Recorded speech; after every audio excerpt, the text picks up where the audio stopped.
Chicago Bears signed Justin Hardy to a deal here with training camps opening up this week in the NFL.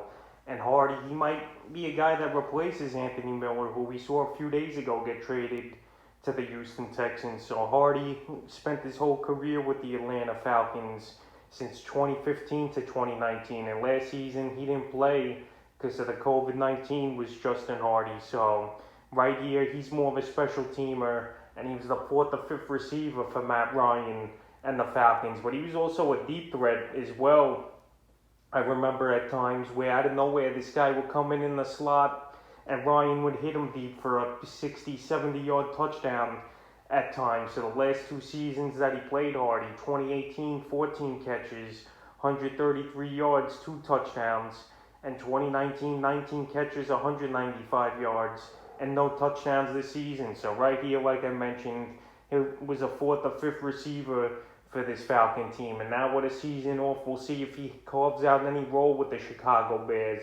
But the Bears, obviously, they're always looking for receiving help. And like I mentioned, with Anthony Miller traded to the Texans over the weekend, right now, they could use some depth at the wide receiver position.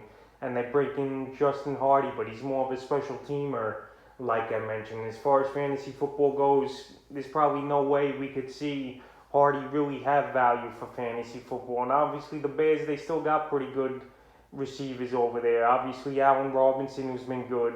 They got Justin Fields at quarterback. We'll see if he's going to start the season off the bat after the Mitchell Trubisky era is finally over there in Chicago. So right now, and you also got David Montgomery and Tyreek Cohen, if he's back from injury, as a guy who catches the ball out of the backfield and also line up as a wide receiver as well. So right here, Justin Hardy, it's a small move. It's nothing major. He's not going to have much fantasy value, obviously, unless injuries go down to players like Mooney and Allen Robinson. But right now, it's a training camp signing. It's a training camp body. And I doubt he really has a big role for fantasy football, guys. But he's definitely could be a good guy for special teams and depth in real life with the Bears. So Justin Hardy signs with the Chicago Bears, and we'll see if he makes the team and has any role in the upcoming 2021 season.